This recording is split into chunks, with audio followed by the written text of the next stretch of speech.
It was a first date, and it was not going well. Even the server ignored the couple so as not to ruin what was otherwise a pretty good shift.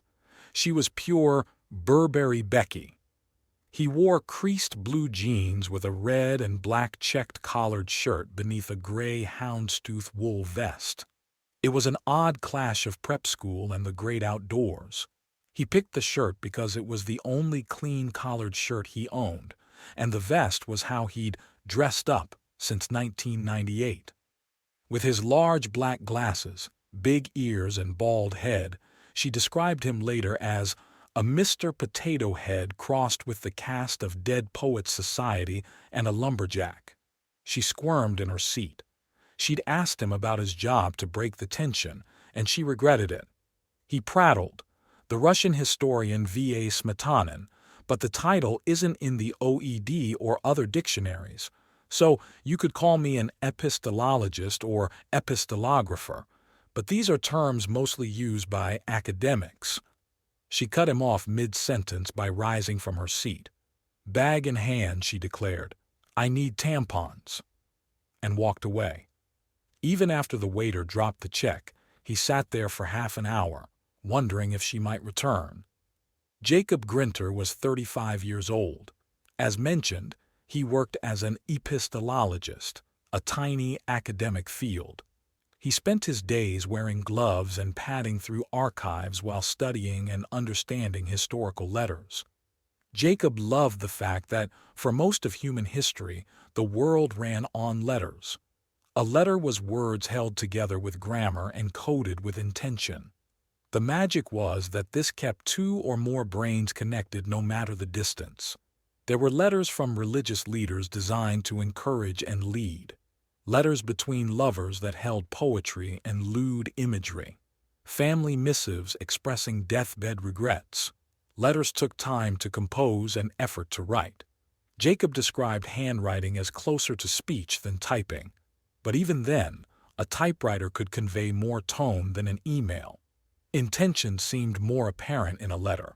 He studied paper, inks, wax seals, postage, and envelopes.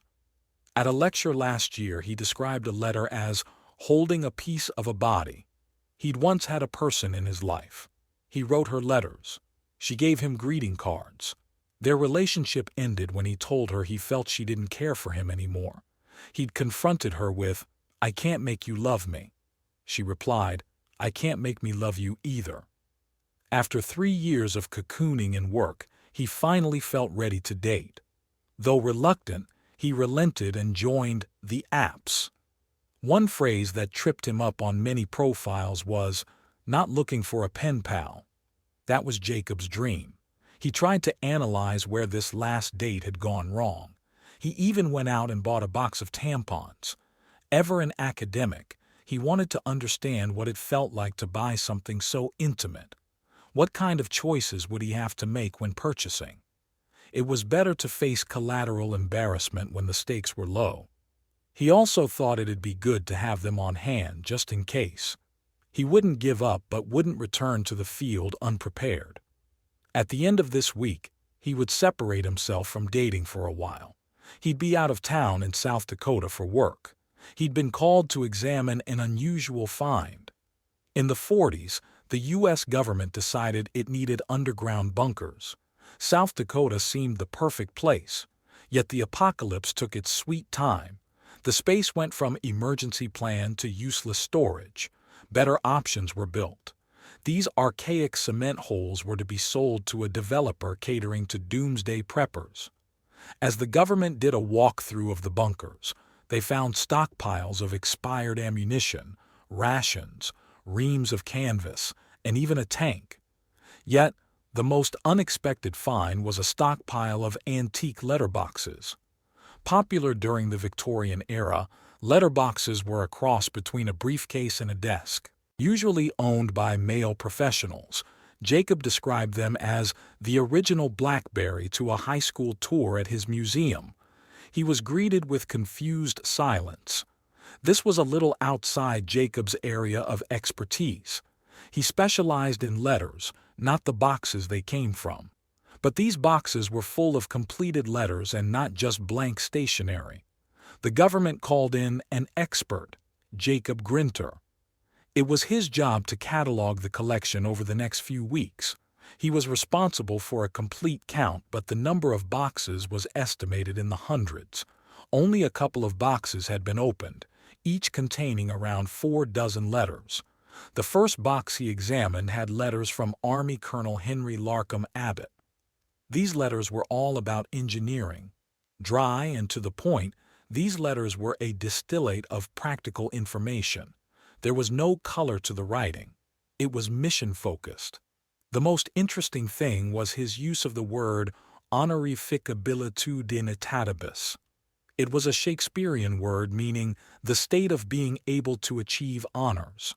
Next were letters from Colonel John W. Ames. Most, not all, of these letters were written to Margaret. Filled with action and description, John felt the need to impress her. They were filled with descriptions of battles and other turgid events. Jacob meticulously peeled through the letters. While this first batch belonged to Civil War soldiers, that only seemed to be the beginning. At least one box he'd yet to open showed signs that it had been constructed in the 18th century. Some boxes appeared older, yet everything stopped when he got to the letters of Harriet Wood. These were the first letters written by a woman. Then, even more unusual, the use of the name Harriet Wood. It had been a surprise because Harriet Wood was the name of a Union spy most of the world had known as Pauline Cushman. But most unusual was the first letter's contents. So far, these letters had belonged to a place.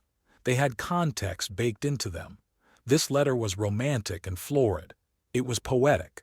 The recipient was only identified as ISF, an acronym. It lacked the punctuation of initials. Wood wrote, "Ardor ignites my being while muskets pierce my soul. There is such calm in this ink. Share its comfort, my mysterious companion. Steer my spirit with yours. Let's watch wildflowers, wash away gunpowder, and ride the wind. Remember that trampled grass is remarkably resilient. Be you the same. Yours, H. Wood."